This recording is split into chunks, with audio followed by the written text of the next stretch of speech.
કરીએ તો કોંગ્રેસમાં ભૂકંપના એંધાણ સુરતમાં કોંગ્રેસનું કોંગ્રેસ બચાવો સંમેલન મળશે। સુરત બાદ રાજ્યના 4 ઝોનમાં સંમેલન મળશે। અમિત ચાવડાને પ્રદેશ પ્રમુખ પદેથી હટાવવાની માંગ પ્રબળ થશે। રવિવારે સુરત ખાતે બોલાવવામાં આવી છે એક બેઠકમાં દક્ષિણ ગુજરાત કોંગ્રેસના મોટા નેતાઓ હાજર રહેશે। દક્ષિણ ગુજરાત ઉપરાંત અન્ય વિસ્તારના નેતાઓ પણ હાજર રહેશે। યુથ કોંગ્રેસના આગેવાનો પણ હાજર રહેશે। રવિવારે સાંજે 5 વાગે સુરતના ભટાર વિસ્તારમાં એક બેઠક મળશે, ત્યારે સુરતમાં કોંગ્રેસનું કોંગ્રેસ બચાવો સંમેલન મળશે। વધુ માહિતી સાથે સંવાદદાતા હિરેન રાજ્યગુરુ પણ લાઈવ જોડાઈ ચૂક્યા છે। જે હિરેન, શા માટે આ જે અભિયાન છે તે છેડવામાં આવ્યું છે?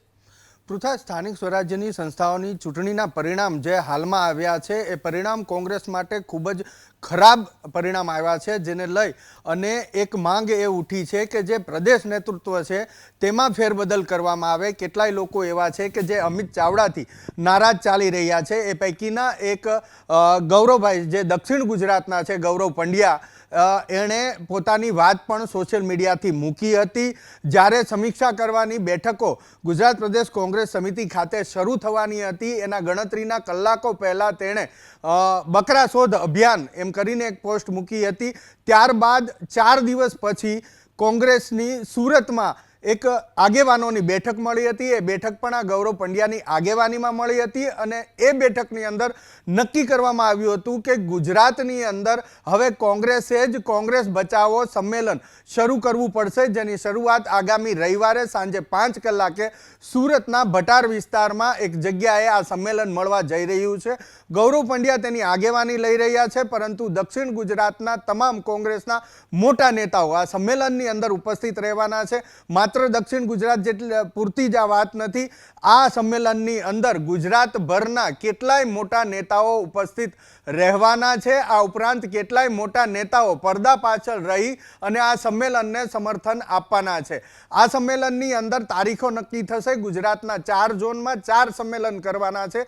કયા દિવસે, કઈ તારીખે, કયા ઝોનના કયા શહેરમાં આ સંમેલન કરવા, એ રીતની આ રણનીતિ નક્કી કરવામાં આવશે। રવિવારે જે સંમેલન થવાનું છે એ સંમેલનની અંદર મુખ્ય એક માંગણી જે પ્રબળ થવા જઈ રહી છે એ અમિત ચાવડાને ગુજરાત કોંગ્રેસ પ્રદેશના અધ્યક્ષ તરીકે હટાવવાની માગણી સૌથી પ્રબળ રહેશે। આ ઉપરાંત અન્ય માગણીની વાત કરીએ તો યુવાનોના હાથમાં હવે સુકાન આપવું, એ પણ માગણી અહીંથી થવાની છે। યુથ કોંગ્રેસના મોટા ભાગના જે આગેવાનો છે એ આગેવાનો આ સંમેલનમાં અને આ સંમેલન રવિવાર પછીથી જે નક્કી થશે અને 4 ઝોનમાં થશે એમાં સક્રિય ભૂમિકામાં રહેવાના છે યુથ કોંગ્રેસના આગેવાનો। એટલે એક રીતે જોવા જઈએ તો ગૌરવ પંડ્યા આ ચહેરો બન્યા છે અમિત ચાવડાને હટાવવાની જે ઝુંબેશ રવિવારથી શરૂ થવાની છે એને, પરંતુ એ ચહેરા પાછળની જે સંપૂર્ણ કામગીરી છે એ કામગીરી યુથ કોંગ્રેસ કરવાનું છે। અને જ્યારે જ્યારે કોઈ પણ રાજકીય પક્ષ હોય કે કોઈ પણ રાજ્ય હોય તેની અંદર જ્યારે યુવાનો